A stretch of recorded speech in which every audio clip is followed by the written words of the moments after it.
Estou muito agradecido e honrado com o convite. A Comissão dos Direitos Humanos de Passo Fundo é companheira. Vocês todos que estão, todos e todas que estão por aí também. A minha intervenção hoje aqui, portanto, é de alguém que participa do mesmo empenho de vocês pela defesa dos direitos humanos, das pessoas vítimas da injustiça social, e não há, da minha parte, o Paulinho exagerou dizendo que eu me inspiro. Não, eu quero partilhar com vocês das mesmas angústias, procurar com vocês, com muito empenho, discernir como os movimentos populares, como a travessia, assim proposta para esse tema de hoje, dos movimentos populares com os quais nós estamos unidos, pode, de alguma forma, enfrentar todos esses problemas permanentes que se oferecem por essa injustiça social. Eu vou propor, e aí deixo isso, submeto à crítica de vocês, podem até me interromper mesmo durante a minha exposição, já que ela é compartilhada, sem preocupação docente, mas com muito diálogo com vocês, eu vou propor 3 passos de nós darmos hoje respondendo a algumas perguntas que são muito atuais para os direitos humanos. E sigo nessa proposta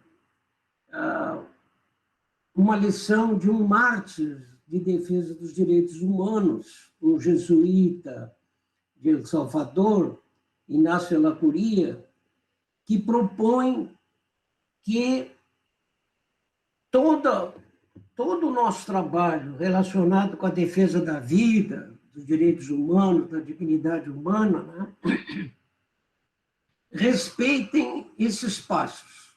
O primeiro, do profundo conhecimento e discernimento da realidade, onde está presente a injustiça, como vamos enfrentar essa injustiça, de que forma podemos separar os agentes responsáveis por essa injustiça. O segundo passo de Ellacuría, que me parece assim extraordinariamente provocativo, é de levar aos ombros essa realidade, ser responsável por ela. Como é que os defensores e as defensoras dos direitos humanos se responsabilizam pela defesa de quem é vítima dessas injustiças praticadas contra os direitos humanos. E o terceiro, onde vocês, eu acho que serão os protagonistas da nossa intervenção, é que encargos e em que prazos essa responsabilidade que se assume por essa realidade vão ser enfrentados, como vamos planejar e executar essa defesa, né? Se nós refletirmos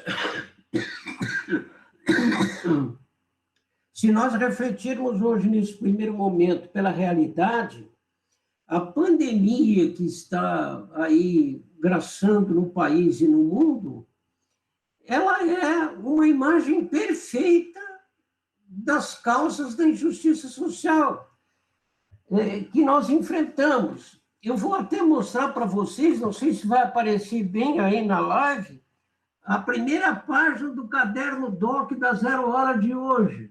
Não sei se está aparecendo bem aí, me socorro. Está aparecendo? Hein, gente? Sim, sim. Dá para ver, né? Então, aqui está dito, o vírus desigual. Como, por que o coronavírus se torna mais letal nas áreas da periferia? Bastaria nós pegarmos um direito humano social, que é o da saúde, né, para explicar isso que a Zero Hora denuncia aqui. A vítima, a primeira vítima já é uma vítima da injustiça social. A saúde está ausente e como nós sabemos, pela indivisibilidade dos direitos humanos, aí é onde falta casa, onde falta água, onde falta saneamento básico, onde falta as mínimas condições de vida digna, e é aí que se encontra realmente os piores efeitos dessa injustiça. E os direitos humanos querem garantir justiça justamente contra essa injustiça. Uma pergunta que os autores fazem a respeito disso, dessa situação trágica que vivem as pessoas vítimas da injustiça social, é a qual tribunal a lei, essa lei do Estado, a lei que é tida como a garantia dos direitos, a qual tribunal a lei é capaz de garantir vitória sobre a injustiça social.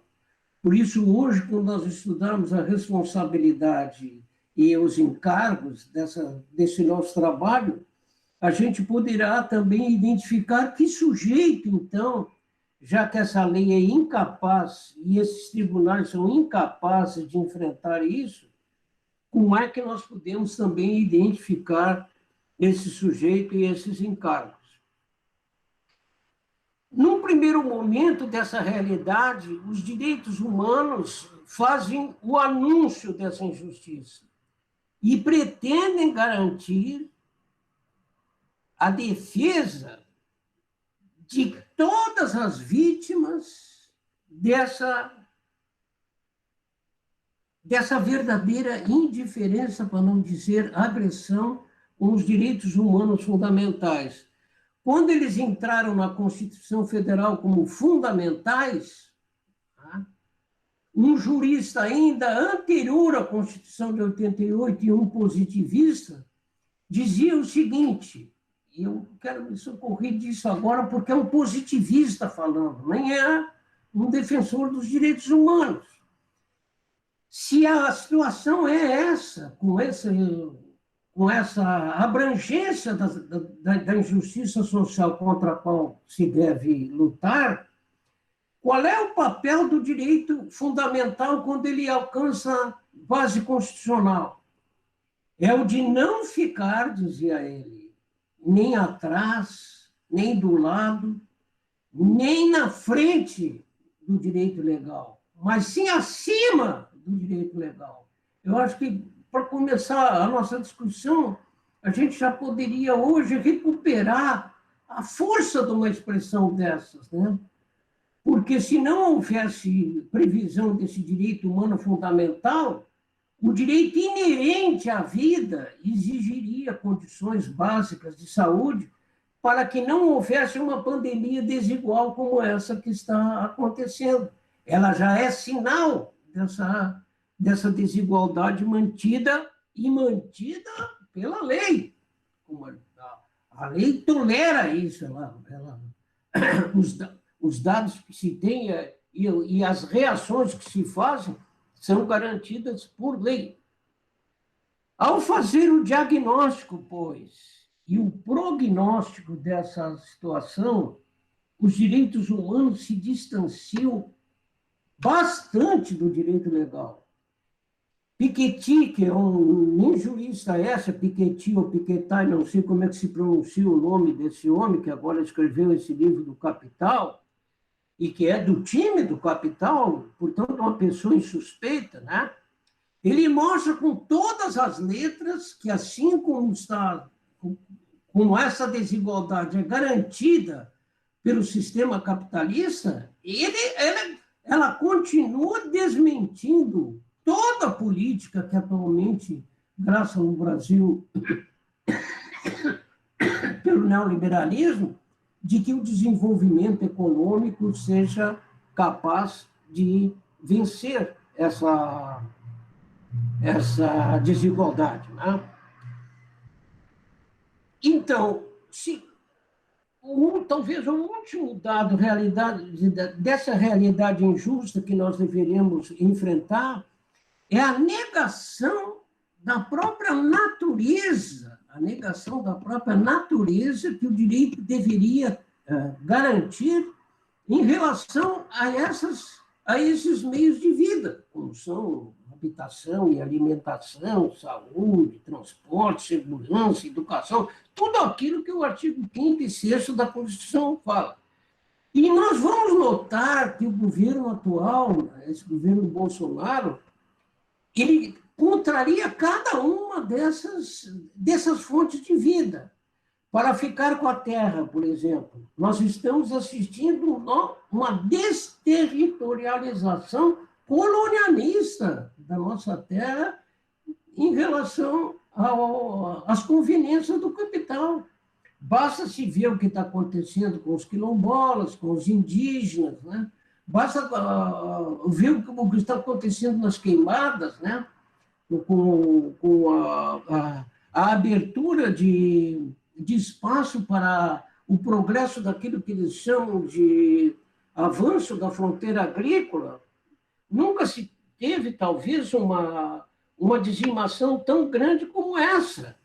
Então, essas fontes de vida, como o ar, as águas, o fogo, está tudo sendo materialmente empregado contra os direitos humanos, né? E o papel dos movimentos populares, que nós vamos ver a partir agora da responsabilidade dos encargos, ele tem que, e é isso que estou propondo ao debate de vocês e à discussão posterior, ele tem que, no diagnóstico dessa realidade, né, ver em que medida a defesa desses direitos, como diz a Lacoria, leva nos ombros, se responsabiliza por essa realidade. Como é que ela tem que interferir materialmente nessa realidade? Qual é a capacidade que existe de mobilização dos movimentos populares para fazer essa travessia que está sendo proposta no tema de hoje, né? Eu partiria, no campo da responsabilidade, por uma diferença que se faz entre o sujeito de direito dos direitos humanos, especialmente aqueles sociais, que eu fiz referência, que agora alcançaram escala constitucional, como direitos sociais, né? Eu distinguiria o sujeito de direito dos direitos humanos contraposto ao sujeito de direito legal, do direito positivo do direito legislado. Por quê? Porque o sujeito do direito legislado parte da lei. Então, o cidadão descreve o proprietário, o dono, aquele que exerce o voto. Esse é o direito legal. Mas o direito humano não parte de algo, como é a lei. Parte de alguém. É um oprimido, é uma vítima, é justamente aquele que desmente as promessas da lei, promessas essas que são previstas constitucionalmente e não lhes são garantidas. Hugo Asman, que é um teólogo da libertação, diz com muita razão que o direito não garantido não é direito. E,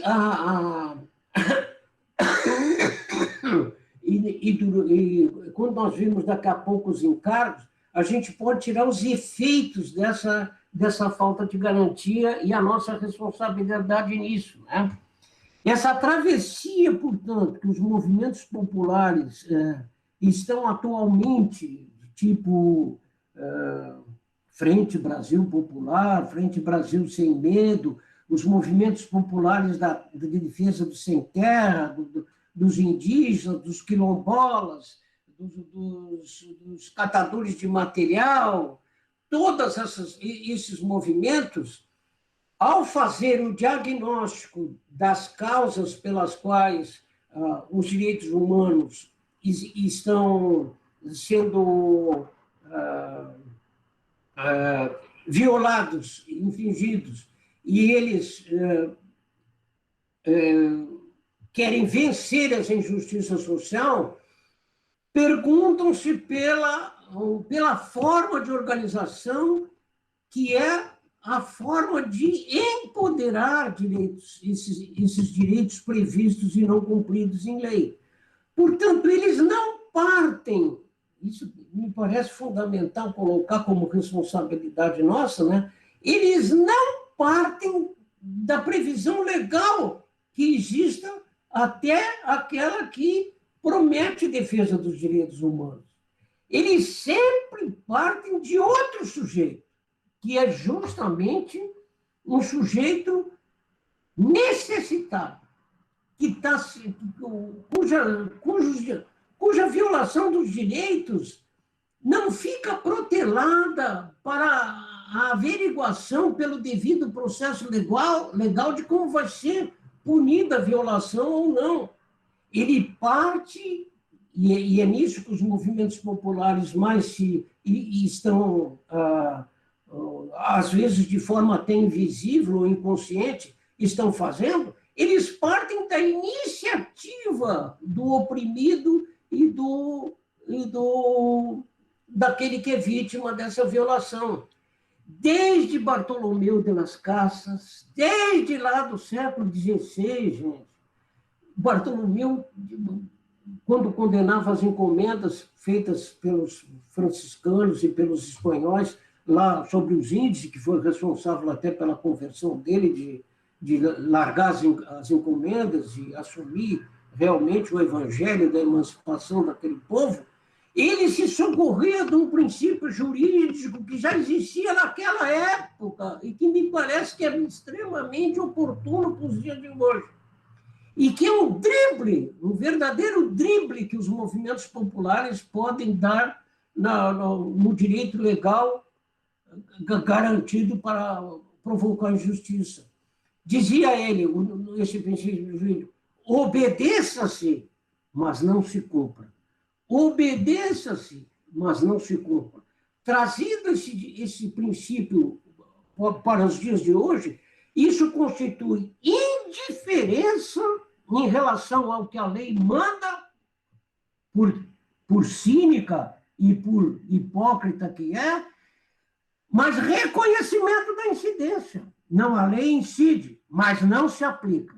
Que incida, mas não se aplica. Essa pode ser uma das principais travessias dos movimentos populares para distinguir incidência de aplicação. Que incida. Bom, vocês estão fazendo aí toda uma legislação que, no fundo, quer nos passar para trás ou quer até acentuar as injustiças de que somos vítimas. Mas nós não vamos cumprir isso. Nós temos que ter base legítima para resistir, nos organizar em resistência. Boaventura de Souza Santos mostra, num desses últimos livros dele, não sei se vai aparecer aí, as bifurcações da ordem, né?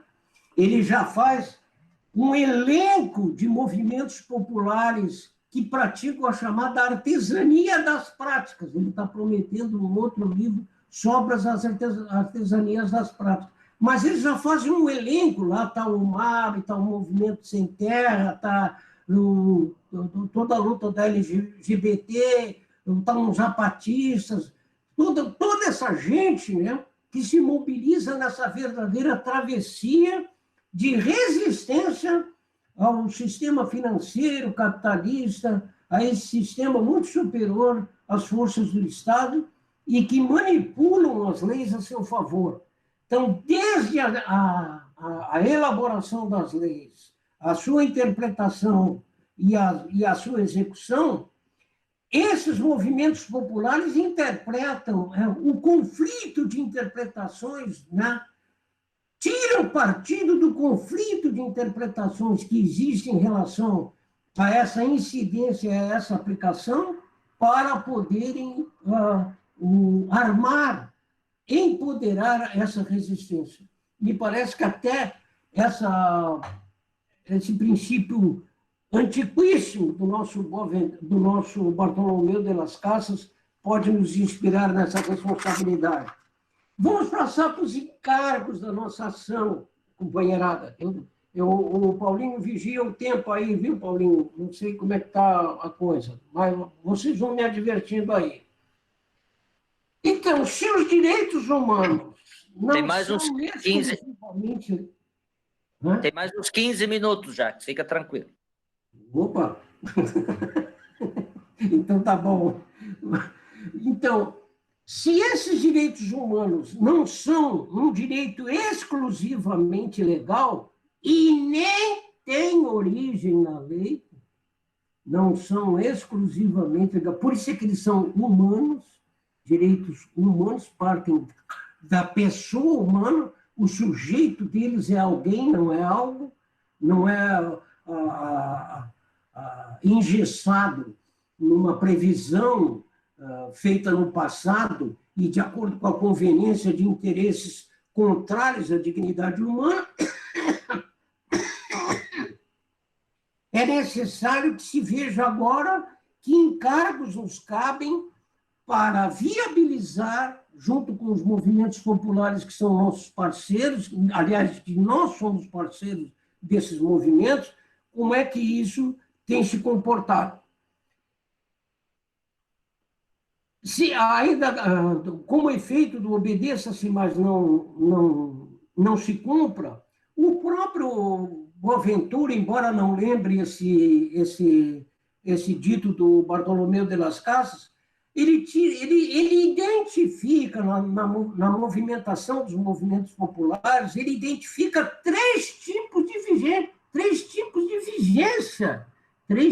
vigência diferentes de direitos. Olha a gravidade e a profundidade e a conveniência disso para nós que defendemos direitos humanos.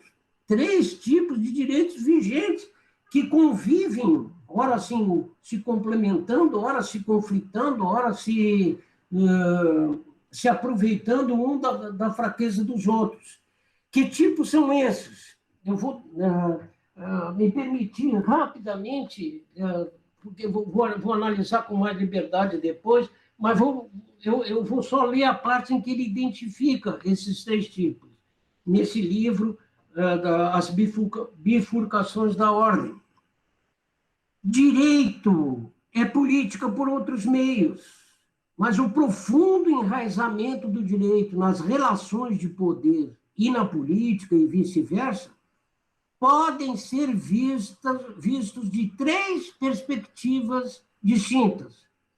De modo a identificá-las, essas perspectivas distintas, diz ele, distingo esses três tipos de direito.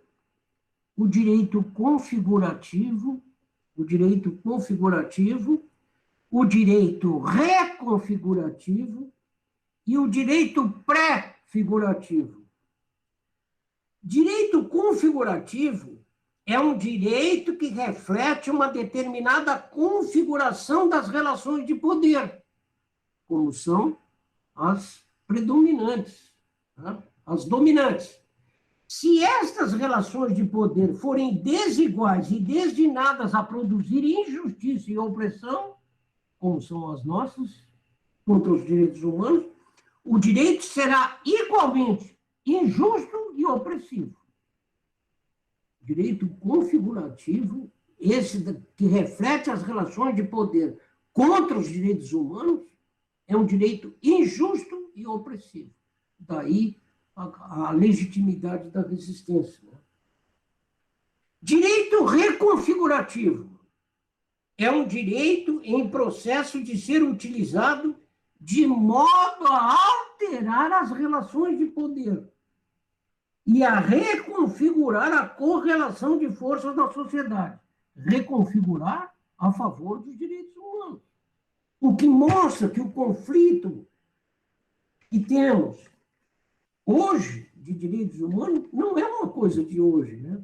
Esse conflito ao qual o Boaventura está fazendo, e essa tentativa, isso vem desde os profetas. A gente lê isso até no Antigo Testamento, né? Numa live anterior aí que o Leandro está aqui conosco, depois até pode contribuir com isso. Uma live que nós fizemos anteriormente, a gente viu como o jurídico, o coletivo jurídico do MAB explora exatamente esse direito reconfigurativo. E assim as assessorias jurídicas do MST, de outros movimentos.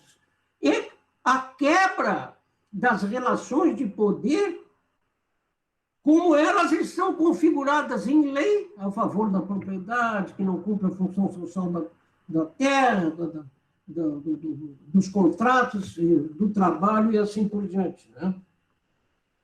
Então, repetindo, o direito reconfigurativo é o que está subjacente àquilo que tenho vindo a denominar o uso contra-hegemônico do direito. O uso contra-hegemônico do direito, analisado detalhadamente por ele nesse livro. Né? E agora aqui sim, gente, com todo vagar, vocês talvez já conheçam isso tudo, mas eu estou... Obrigado, muito obrigado.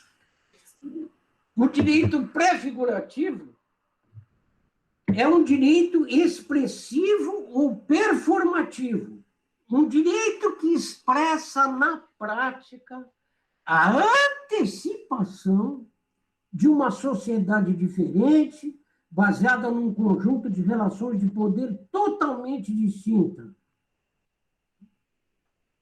Valeria a pena só a análise desses três tipos de direito, a meu ver, não, eu posso estar entusiasmado com uma coisa que talvez muitos de vocês nem concordem, mas me parece que é uma maneira de examinar a realidade jurídica que nós temos sob um ângulo de direitos humanos, de direitos que enfrentam a diferença entre incidência e aplicação da lei a favor de uma aplicação que cumpra as promessas que ela faz e não faz. Portanto, é um direito que reconhece legitimidade aos movimentos populares, ao sujeito vítima da opressão, de resistir a esse direito configurativo, que é um direito injusto e opressivo, e tomar nas mãos essa resistência. Eu consigo identificar, gente, como esse direito pré-figurativo já existe entre nós há muito tempo e a gente nem nota. Eu vou dar alguns exemplos aqui que, aos poucos, fui ficando convencido que o Boaventura identificou muito bem esse direito pré-figurativo. Vou dar um exemplo do pluralismo jurídico, tão pregado pelos juristas, especialmente Santa Catarina, com o professor Antônio Carlos Volkmer. Né? O direito achado na rua, que o Paulinho já preveniu, que o José Geraldo vai trazer aqui para você, claro, com muito mais autoridade do que eu, mas ele vai mostrar para vocês, né, como esse direito achado na rua, construído pelo povo, né, de uma maneira material, em defesa é o direito humano. Né? É ele que toma nas mãos o seu destino e não fica submetido a um poder chamado público, mas não é comum, como diz a teologia. Né? Não há bem comum num mundo que não seja comum. Então, todo o bem comum dos direitos humanos, né, quer que esse mundo também seja comum, seja um mundo o público no sentido, até no sentido jurídico do termo, é direito de todos. Só que o público que nós temos é direito de uma minoria, de uma elite, é o direito opressivo. Né? Então, também não só o pluralismo jurídico, o direito alternativo, que começou com os juízes aqui do Rio Grande do Sul, e que também pregava aquela modalidade de atuação que vem desde Gramsci, né, de criar realmente um intelectual orgânico, um intelectual que faça parte, que seja companhia desse mundo de gente oprimida pela injustiça social. O positivismo do combate daquele falecido Miguel Pressburger, que começou lá com a JUP, lá no Rio de Janeiro, eram todas formas de direito. O direito agora tem que pegar esse outro nome, que é um direito que quer justiça e não aplicação da lei. É um direito diferente. Nós temos uma proposta até oposta ao direito legal que oprime e é injusto, né? Uma outra forma de manifestação desse direito está sendo criada por movimentos populares que são de outros países da América Latina, como esse zapatista, o qual fez referência ao Casaldáliga antes, né? E que também já alcançaram, os indígenas da América Latina já alcançaram uma verdadeira ocupação de 3 constituições latino-americanas deste século, agora do século XXI, a venezuelana, a boliviana e a equatoriana. Essas 3 constituições, por exemplo, a terra, o tratamento da terra, não tem a desterritorialização que está se vendo aqui, né? Pachamama, né? Dos indígenas. A mãe terra trata a terra de outra maneira, a terra como sujeito de direito, né? Uma coisa completamente diferente e que vem lá dos índios, que é o tipo do povo menosprezado pelas elites, como povo ignorante, marginalizado, assim por diante, né? Ontem fez 237 anos da morte do Simão Bolívar. Eu estava pensando comigo aqui, no Brasil, não falta jurista a ridicularizar essas constituições como constituições bolivarianas, como se só as constituições que bebessem no direito europeu colonialista fossem legítimas, né? Voltar a essas origens, né? Essas origens que são nossas, latino-americanas, que são ligadas à terra, né? O Mishpat, que ainda é dos profetas, Miqueias, né? Miqueias, não, olha, já dizia, né? Eu só sou se você também é. O Mishpat está presente nos direitos humanos, né? O capitalismo, o que diz? Eu só sou se derrota você. Então, gente, eu acho que para concluir, eu acho que eu já passei do tempo, né, Paulinho? Eu acho que para concluir essa nossa conversa, a gente poderia responder a esse direito legal opressivo como Dom Pedro Casaldáliga, que para mim é uma das maiores vozes ainda vivas, embora lá naquele Araguaia doente e já com muita idade, né, continua lúcido e firme em defesa dos direitos humanos. Na época do regime militar, uns generais chegados à Igreja Católica perguntam: mas não, Pedro, no Evangelho, tudo isso parece um diálogo. O senhor não dialoga com o regime, o senhor não dialoga conosco. E ele respondeu: mas como não dialogo? Eu grito com vocês.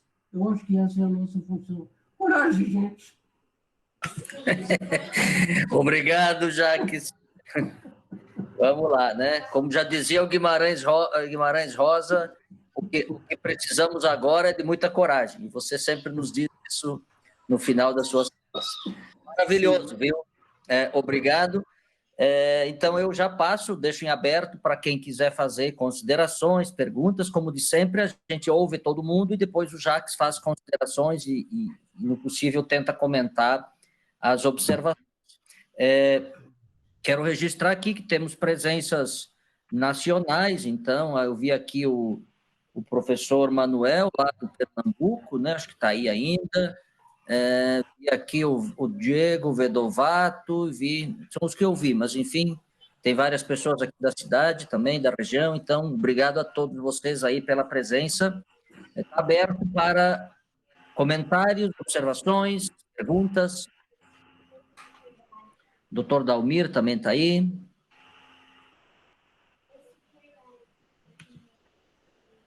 Nossa, gente, será que eu disse tanta coisa ruim assim que não...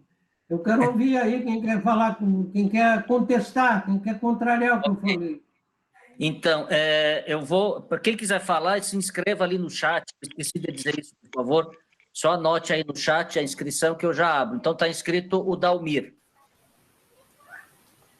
Dalmir. Bem, então, bom dia a todos e a todos, né? Fiquei muito feliz de poder ouvir o professor Jacques, né? Uma honra muito grande de poder participar aí junto com vocês. E professor Jacques, a minha preocupação, né, eu gostei muito dessa questão do Boaventura, né, com relação à questão desse direito pré-figurativo, né, como uma antecipação daquilo que seriam as conquistas futuras, né, nos direitos humanos. E aí eu queria saber do senhor, assim, período pré-Constituição 88, né, quando se fazia aquele movimento constitucional, né, em 86, 87, a gente poderia considerar o Estado Social Constitucional brasileiro como um direito pré-figurativo, que daí seria uma nova perspectiva, uma nova visão em direitos humanos que deveria ser alcançada, mas o problema é que daí a gente estabelece ele como um direito configurativo e a gente corre o risco dos retrocessos que a gente está vivendo. Né? Eu tive a oportunidade de também ser acompanhante eleitoral com o desembargador Rui Portanova das eleições da Venezuela, das últimas eleições do Maduro, né? E a gente vê o clima de tensão, né? e a luta que existe naquele país, que junto com a Bolívia e com o Equador fizeram esse movimento novo constitucional na América Latina, né? De estabelecimento da Pachamama como sujeito de direito, mas que já também estão sofrendo retrocessos, como a gente viu na Bolívia, como a gente vê no Equador, e a Venezuela resistindo, né? Então, que luta política, né, podemos fazer para evitar esses retrocessos, não só afirmar novos direitos pré-figurativos, mas evitar esses retrocessos. Sim. Fica mais alguém? Manuel tinha aberto, quer falar, Manuel?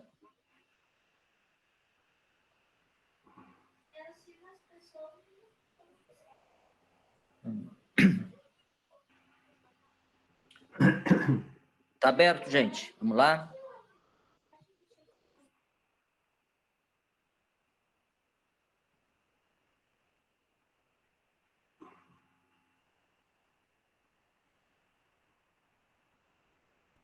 Oi, bom dia a todos.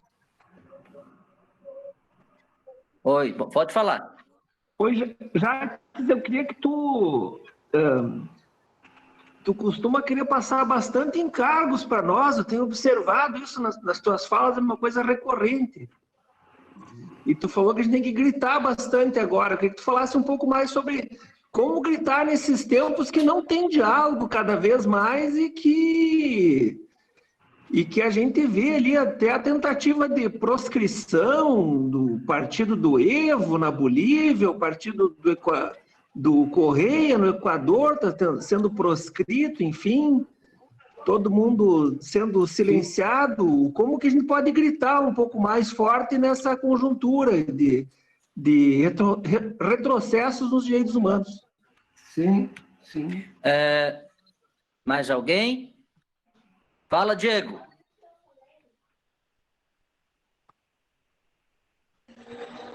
Estão me ouvindo?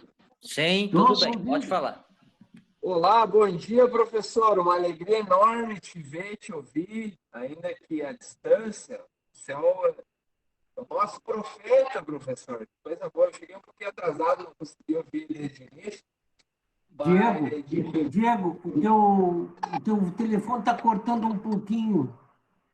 Eu acho que o meu áudio aqui está um pouco ruim. Deixa eu ver se eu acho um fone aqui, só um minutinho. Não, mas tá ouvindo bem? Tá. Não, então a questão, assim, né, além de fazer essa ponderação sobre a alegria de ouvir o Jacques no sábado de manhã, ainda que à distância, né, estando aqui em São Paulo, eu cheguei um pouco tarde, não consegui ouvir desde o início, mas ouvi a parte final.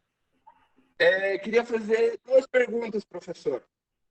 Uma sobre, não sei se inclusive aqui esse coletivo já chegou a obter informações sobre um projeto de lei que foi apresentada pelo Paulo Teixeira, que é um deputado federal aqui de São Paulo, feita por um coletivo de juristas, principalmente ligados à PUC, ao Pedro Serrano, relacionado a uma tentativa de revogação da Lei de Segurança Nacional e construção de uma nova legislação, né? A lei foi apelidada de Lei de Defesa do Estado Democrático de Direito.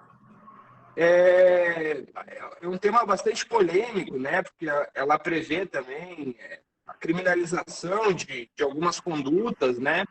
Então há principalmente uma preocupação sobre o momento político adequado para a discussão disso, mas que o senhor pudesse falar um pouquinho sobre a sua percepção em relação a essas discussões, né, de como que os movimentos populares também, nesse momento, fazem a disputa da ofensiva, né, que o governo federal e que, enfim, todo esse movimento aí fascista vem construindo em âmbito nacional.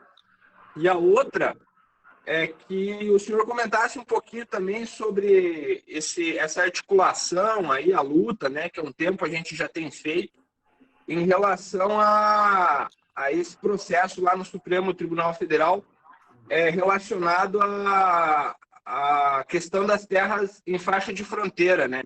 A gente está fazendo esse movimento para, né, ver se o Gilmar Mendes devolve lá o processo. Temos um voto bastante bonito, importante, né, do próprio Fachin e da Carmen Lúcia, reconhecendo as discussões que a gente tem feito no Conselho Nacional de Direitos Humanos. Então, só que você comentasse assim, também a importância do nosso papel, né, na luta popular jurídica, dessas pautas que às vezes passam um pouco desapercebidas nesse monte de informação que as redes sociais nos possibilitam. Um grande abraço, professor. Estou com muitas saudades suas. Um abraço para todo mundo aí também que está na reunião. Obrigado, Diego. Então, temos tempo para mais uma ou duas considerações, depois o Dr. Jacques retoma. Então, se mais alguém quiser, por favor.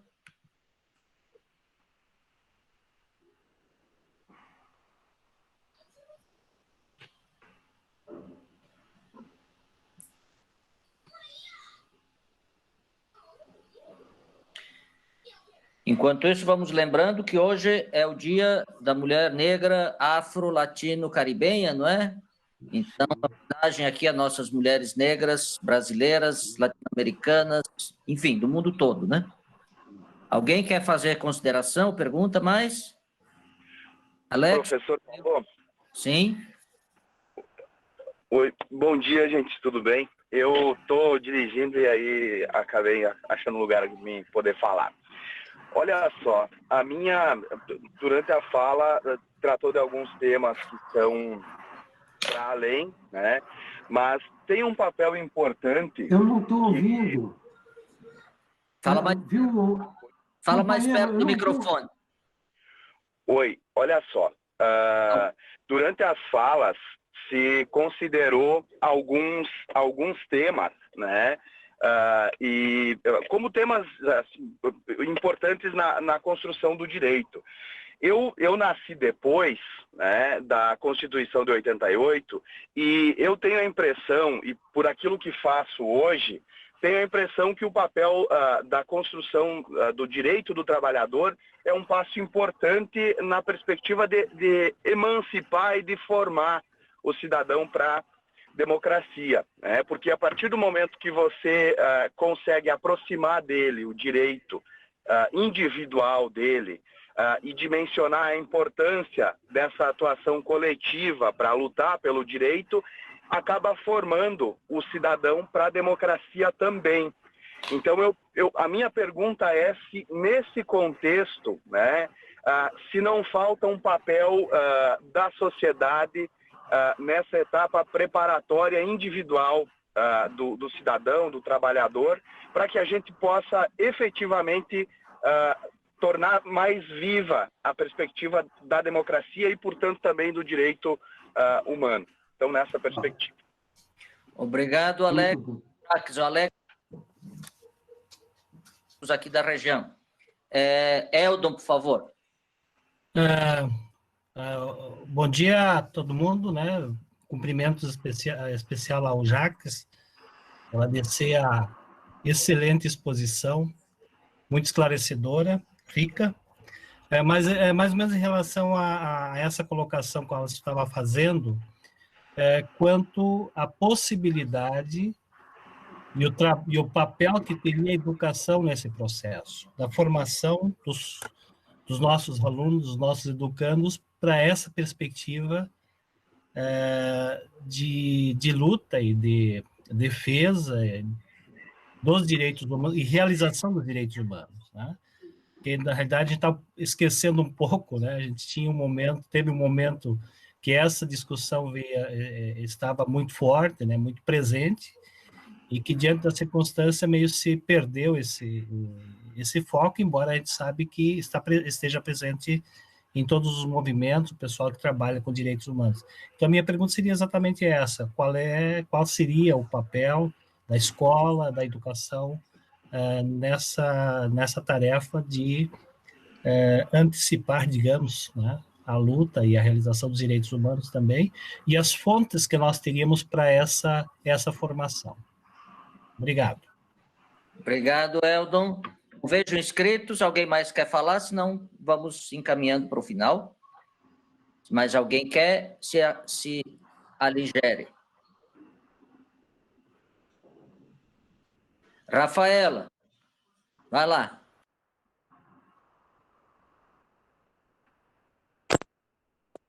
Gente, professor Jacques, de que modo o senhor percebe o papel do direito penal na concretização dos direitos fundamentais? Rafa, fala um pouquinho mais perto do microfone que está cortando.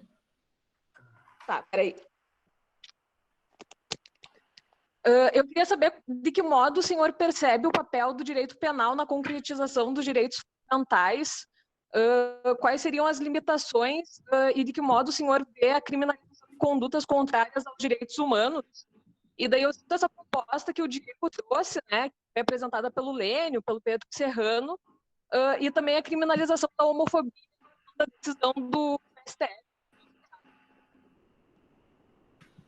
A última questão é a criminalização da homofobia, né, Rafaela? É isso?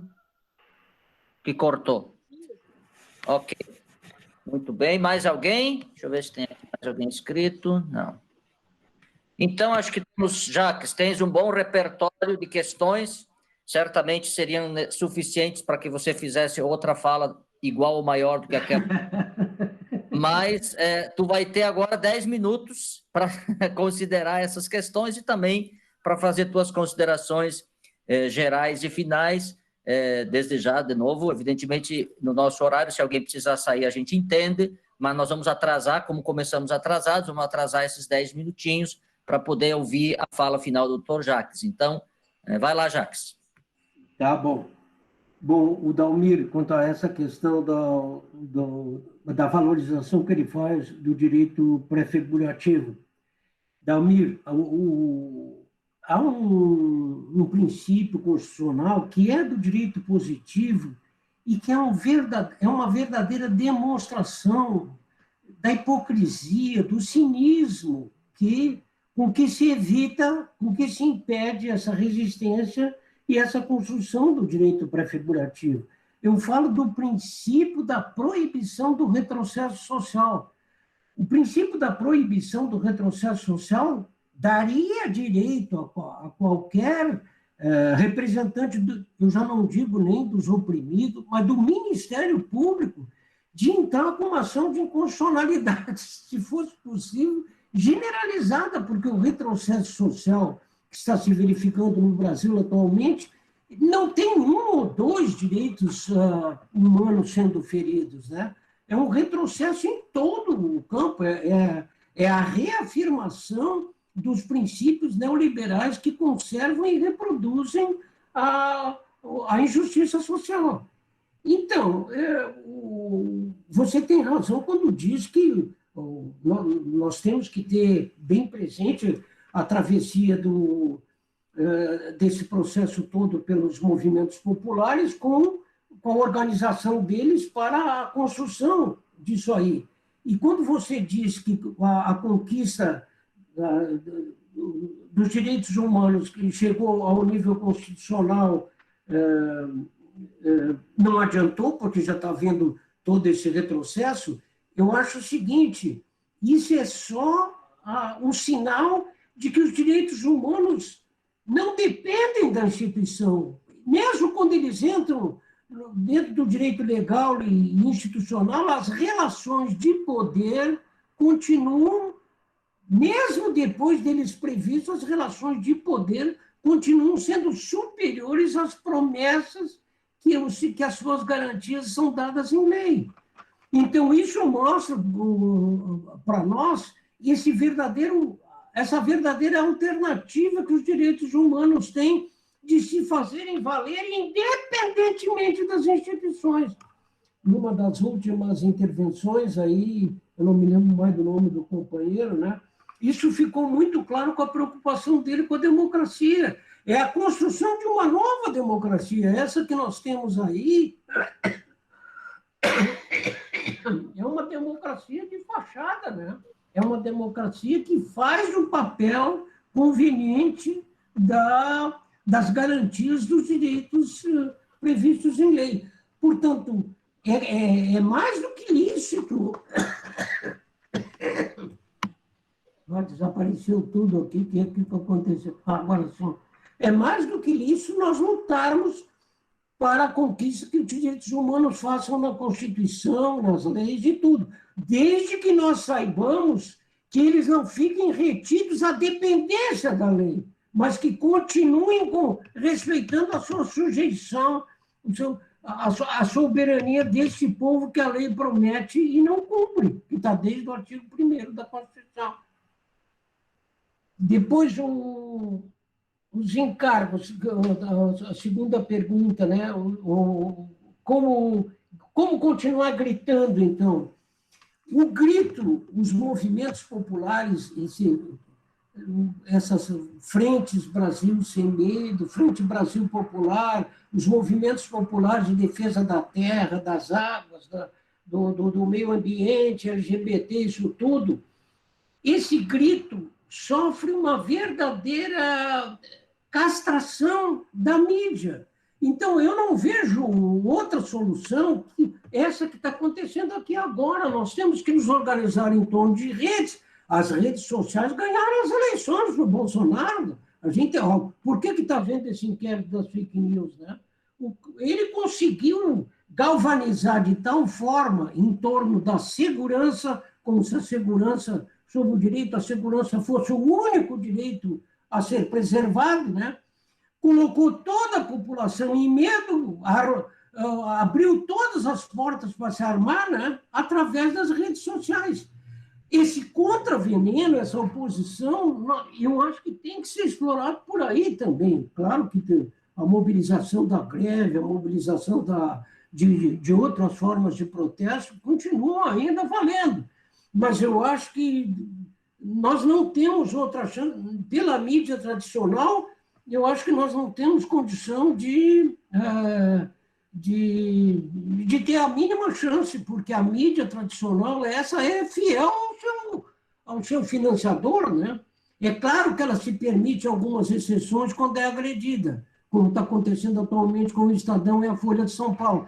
Esses dois órgãos, né, estão veiculando notícias que não apareciam nas páginas deles, enquanto o processo do impeachment da Dilma, por exemplo, acontecia. Ou seja, estavam a favor de todo esse domínio do capital, né? Do domínio, inclusive, financeiro, estavam a favor disso, enquanto isso era desfavorável para eles. Agora podem ser, esses órgãos, só não são ainda totalmente cúmplices desse governo, porque o governo cometeu o erro de enfrentá-los de frente a frente. A Globo, a Folha de São Paulo, o Estadão, estão aí agora fazendo quase que o papel de oposição em relação a isso. Mas eu não contaria também, eu acho que nós temos que... o desafio é criarmos outras formas de grito. Né? Não vamos ter possibilidade, a meu ver, né, de influir assim, a favor dos direitos humanos na mídia tradicional. Essa, eu acho que é difícil de ser conquistada. Depois teve uma terceira. O Diego me chamou a atenção. Diego me chamou a atenção de um sinal evidente de como os direitos humanos são tratados. A faixa de fronteira do Brasil, pelo artigo 188 da Constituição, todas as terras públicas devolutas da terra de fronteira, todas, mais de 6 mil quilômetros que temos de terra de fronteira e 150 quilômetros da faixa limítrofe para dentro do Brasil, esses 150 quilômetros, que devem dar milhões de hectares, são reservados preferencialmente para a reforma agrária. Quem é que construiu reforma agrária nesse país? Aqui no Rio Grande do Sul, positivamente foi o MST. Eu acho que eu desconheço alguma desapropriação de terra que foi feita no Rio Grande do Sul pela reforma agrária, que não tenha sido antecipada por uma ocupação da mesma terra pelo MST. Era para aliviar a pressão em cima daquela terra que o INCRA vinha em cima e acabava desapropriando. Nova prova de que os direitos humanos, o direito à terra, o acesso à terra, à vida e à produção, não tem que estar esperando que a função social da propriedade seja cumprida, porque essa não é cumprida. Essa está na legislação não para valorizar, para dar direito de acesso à terra a quem precisa. Ela está lá para fingir que está protegendo, que a propriedade tem uma função social. Mesmo que tenha sido uma decisão preliminar só de acordo com a interpretação da Constituição e dependente da reforma da política de reforma agrária e agrícola, a ministra Carmen Lúcia, com isso, praticamente assinou para 2 fantasmas, mas que estão previstos na Constituição, política agrícola e política de reforma agrária. É pouco para nós, mas pelo menos deu um alce para se continuar dizendo que, na verdade, a parte da REURB, da Lei de Reorganização Fundiária, que trata dos latifúndios rurais, é a consagração da grilagem. Já dá chance, com base nesse acordo, para se fazer isso. E se o Paulo Freire, que é o advogado lá da CONTAG, conseguir que o Gilmar Mendes devolva esse processo, ele que pediu vista, aliás, gente, vamos abrir bem os olhos, vamos discernir. Esse pedido de vista também tem um raio-x a ser colocado em cima disso, não uma fotografia, um raio-x, porque a grande parte dessa serra de fronteira está no Mato Grosso, e esse ministro tem interesses muito grandes lá naquela região. Ele está esperando que aquela outra lei relacionada com a terra, aquele projeto de lei, que é pior ainda do que esse da serra de fronteira e da regularização fundiária, libera mais ainda essa questão da exploração da terra. Se for aprovado, a nossa DIN vai perder o objeto, porque aí a lei vai consagrar tudo isso, vai em cima ainda da regularização fundiária em relação a isso. E é por isso que nós temos que estar vigilantes, junto com o Paulo Freire e a CONTAG, e a Terra de Direitos, que é a amicus curiae no caso, né, para que o Gilmar veja a urgência e a relevância de devolver esse processo para o plenário. Né? Bem, adiante. Eu acho que a questão dos trabalhadores, que foi muito bem também colocada aí pelo companheiro, a maneira como esses direitos todos foram usados. Desculpe, não ouvi. É Alexson? Alguém falou aí. É Alexson quem falou, fez essa intervenção. O Alexson, viu, Alexson, toda essa terceira, tudo isso que o trabalhador falou, eu sugeriria aí, mania de professor, mas eu sugeriria que você, se pudesse verificar no livro, naquele livro que eu recomendei do Boaventura de Souza Santos, ele coloca justamente o problema que você colocou como a atitude antidemocrática do último esforço legislativo que está sendo feito, terceirização com outras formas de opressão e injustiça, né? E ele coloca isso como um tipo de democracia.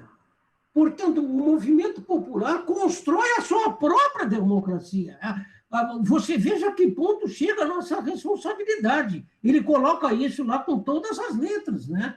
São movimentos como o MAB, MST, CPT, todos esses movimentos aí ligados à terra, ligados aos direitos humanos, a retomada do ímpeto sindicalista que praticamente desapareceu, né? Então, isso tudo ele mostra como esse conflito permanente das interpretações da realidade, da elaboração das leis, da incidência, da aplicação, se reflete no próprio regime. Nós estamos aí com uma eleição à vista agora, né? Num ano justamente marcado por isso, e a gente tem que ter presença ativa desses movimentos populares e mostrar também o quanto a esquerda, bom, agora aqui possivelmente isso abriria um espaço de discussão muito grande, porque eu posso estar completamente enganado, o caráter nocivo que os partidos, mesmo aqueles de esquerda, quando conquistaram o poder institucional, né, esqueceram os direitos humanos, esqueceram a base, os movimentos populares, a maneira de se construir essa outra democracia. Finalmente, Rafaela, embora eu tenha te ouvido muito mal, tu colocou o problema do direito penal. Tu não poderia ter perguntado. Tu não poderia perguntar para o advogado, pior, eu conheço, lamentavelmente, conheço muito pouco direito penal, mas do pouco que eu conheço, eu poderia, pelo menos, te dizer uma coisa. O juiz Zaffaroni, aqui, vizinho nosso aqui da América Latina, aqui da Argentina, Uruguai, com muita voz aqui no Brasil, ele é um dos integrantes da Comissão Interamericana dos Direitos Humanos. E lá, os votos que esse homem dá, se for consultada a Comissão Interamericana dos Direitos Humanos, o Pacto Internacional dos Direitos Econômicos, Sociais, Culturais e Ambientais, eu acho que você pode comparar com aquela doutrina que eu mal conheço também, garantista do Ferrajoli, que mostra como a aplicação da lei no Brasil também reflete esse conflito de interpretações e reflete contra os direitos humanos. Um velho amigo meu, já aposentado, juiz do Espírito Santo, o doutor João Batista Requenov, a meu ver, um pouco que eu conheço de direito penal, deu uma lição em relação às sentenças que são dadas em matéria de penal. O livro dele é... Como é que é? Direito... Pena, direito sem prisão. Uma coisa assim, parece que direito penal, direito sem prisão. Ele mostra nesse livro, né, o quanto todo o arcabouço, e é um juiz que mostra que pune também, mas mostra a maneira como esse átomo que se faz de um réu faz parte das relações de poder. Isso de colocar apenas o Estado punido, esquece que este réu aí, ao praticar o crime, né, ele é fruto de uma relação de poder, não fatalisticamente, mas preferencialmente de uma relação de poder que também reflete toda a relação de poder do resto do ordenamento jurídico e da sociedade. Eu acho que eu estou esquecendo alguém aqui, não me lembro bem. A educação. A educação. Vá, companheiro. Nós estamos no ambiente da educação dos direitos humanos. A Comissão de Direitos Humanos de Passo Fundo nunca perdeu de vista isso. O Paulinho, que me perdoe a ofensa que estou fazendo à modéstia dele e dos outros companheiros lá da Comissão de Direitos Humanos de Passo Fundo, a preocupação pedagógica da comissão está presente em vários... não está aqui à mão o livro que eu tenho da Comissão de Direitos Humanos de Passo Fundo, em que tem vários artigos relacionados com isso, né? E essa educação também, da forma como obedece e se inspira em Paulo Freire, ela empodera os movimentos populares na travessia que esses movimentos fazem no recuo, no avanço, no recuo, no avanço, na derrota, na vitória, em tudo aquilo que padecem os defensores dos direitos humanos, né? Em tudo aquilo está presente lá essa inspiração. O Paulo Freire, o quanto valoriza, né, essa mobilização o quanto valoriza essa mobilização dos movimentos populares em relação ao aspecto pedagógico do seu trabalho na construção da defesa desses direitos. No prefácio da Pedagogia do Oprimido, o professor Hernani Fiore, que eu tive o privilégio de conhecer aqui, um homem que foi expulso da filosofia aqui da Universidade Federal do Rio Grande do Sul, justamente por defender esses direitos humanos, né?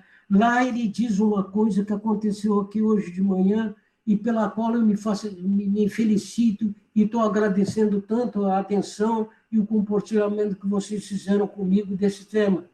Ele diz que o diálogo, e aqui o diálogo que ele fala é bem aquele do Dom Pedro Casaldáliga em relação à opressão, né? Ele diz que o diálogo não é uma hipótese da história. O diálogo pode ser a construção da história, desde que ele seja feito por quem realmente respeita o outro como ele é. Mispat, eu só sou se você também é. Coragem, gente. Obrigado, Jacques. Eu queria aparecer agora aqui com a máscara para esconder meu rosto no rosto, mas enfim. Obrigado, querido. Bom dia a você, bom dia a todos e todas. Foi um encontro maravilhoso, construímos várias possibilidades e, sobretudo, abrimos caminhos para seguirmos nessa travessia. Como de praxe, a gente agora vai encerrando, pode abrir as câmeras, dar tchau, beijinho, e de modo muito especial, Jacques, obrigado por ter estado conosco, não só na voz, mas também na sua imagem, sempre maravilhosa e inspiradora. Um beijão e um abraço para todos. Até sábado que vem. Obrigado. Solon. Muito obrigado.